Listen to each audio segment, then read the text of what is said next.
today's episode of the Horse Cutting Documentary Series, we're going to be asking riders what their first time was like going into the pen versus going into the pen now. For me as an actor, my first time going on stage in high school, I was in the play A Midsummer Night's Dream by Shakespeare. I played the old guy AZCHA, but I remember I was absolutely terrified. I had all my lines memorized, but I was still absolutely terrified to go on stage and perform. But of course, over the years, I've gotten better with it. Now I have a YouTube channel. So in this video, I'm going to be asking horse riders who have been doing this for a long time, or maybe they're just beginning, but what was their first experience like entering the pen? How did they feel? What was going through their mind? And how have they developed today as horse cutting riders? I'm old, so that was too long ago for me to remember. Sorry, that's my answer. I probably was absolutely terrified. It's a wonder I stayed on my horse. When you watch it, it looks so very controlled, and my ride was anything but controlled. Now when I go in, I can think about my run. I know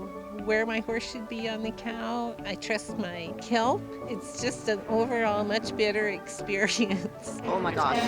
First time I went in, I could have squeezed the horn off my saddle, and I didn't breathe the whole time. So the turn back Ben would say, Lois, don't hold your breath. You don't have to hold your breath. And Lois, quit squeezing the horn so hard. I mean, I was so nervous. And now I walk in very relaxed. Huge difference. I was blessed that I had a horse that took care of me while I started, because... What was your horse's name at the time? It was Richard, Sadlina Ray. He's 15 now. He was 10 when I got him. My first time cutting, I was showing at Westworld, and it was actually an AZCHA show. And I walked in on a brand new horse that Al Dunning found for me, maybe rode him, a half a dozen times. And I walked in, and Mike Wood was in my corner. Oh my goodness. He goes, Cindy, take a breath. And I was like, he knows my name. So anyway, I was a 72 and a half, and I got a check. So after the show, Al goes, hey, go up and see what you won. And I was showing AQHA, and I thought, well, I won a spray bottle, a towel, a ribbon. Hey, I went up there and I won like $276. And it was like,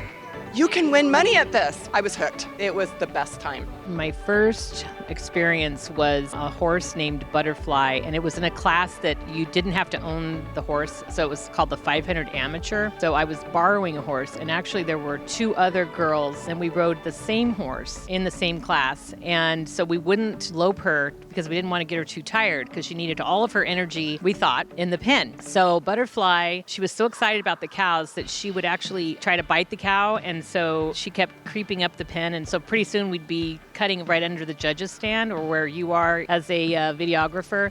And that's a huge penalty, big no-no. So I'd just turn around and pet her to calm her down, and then I'd go back in the herd and try to cut another cow. And so I obviously did not know what I was doing at all. I just loved the sport, and I just had that much information that made me dangerous to my own self. Unbeknownst to me, everyone was terrified every time I walked into the pen, and my two friends, because they thought we were going to fall off. But we thought we were really good.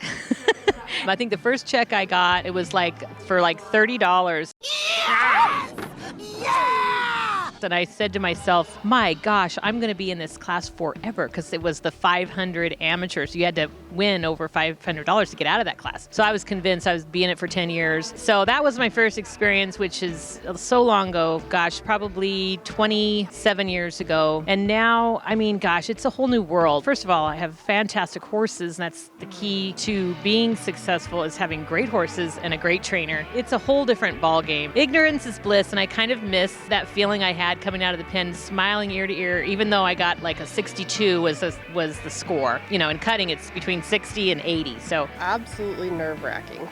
First time I went in, I knew nothing about cutting, and the trainer that I was working for told me I was showing, and I went in and screwed everything up. A lot scarier, a little terrifying that first time. Still get nervous. Oh, nerve-wracking, I guess. It's pretty intimidating because these horses are so incredible, and a lot of these trainers are so talented, so I would say nerve-wracking. Oh wow, my first time entering the pen was very chaotic. I have never even been in the cutting industry before. I did a lot of Mustang events, so I actually trained wild Mustangs, so getting into the cutting industry was a bit chaotic. I was very frustrated and kind of all over the place, but now it's like a piece of cake. I have so many friends that help me out, even Mike and Roper, they help me out with everything. So it's like a huge family environment now. Oh my God, the first time I went in the arena, I remember pushing out to the front, hoping and praying that there was going to be a cow standing in front of me when I got out there. It was quite an experience because the biggest fear is you walk right all the way out there and then you end up there's nothing in front of you. And it's just totally embarrassing. Nerve-wracking. Yeah, scary. What about you? It's an opportunity that you don't get very much, but you crave when your heart drops because you just don't know if your horse is fresh or not. It's scary. It's a good scary. I entered the pen the first time probably about 7 years ago. I just started kind of working 2-year-olds. I was craving it, as we all do. You know, it's in our blood. And I guess just it's still the same. It doesn't matter when you walk in if it's for your first time or you've done it 12 million times. I guess the only thing is once you continue and strive to work at getting better, you learn more and you get more technical, and the more that you learn, the more things that you have to work on. A really cool, great run in the 2000 is awesome, and you don't know much, but as you're learning that really cool run in another class, completely different score, different level.